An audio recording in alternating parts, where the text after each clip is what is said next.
संशय होणी थोर अनेक नाही पाप घोर, हा विनाशाशी वागुर प्राणी असे असे संत श्री ज्ञानेश्वर माऊली म्हणतात.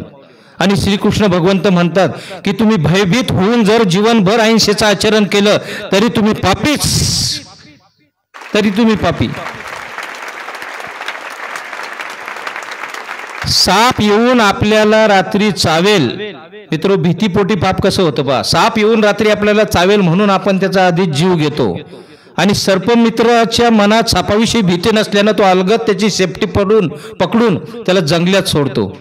जेवढा मोठा गुंडा तेवढा तो भित्रा. हे जे गुंडे ना सुपारीबाज हे सगळे भित्रे असतात.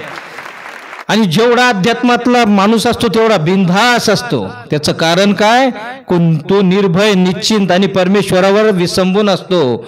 सब कुछ पहिले से ही तय है, सगळं काही आधी ठरलेलं आहे.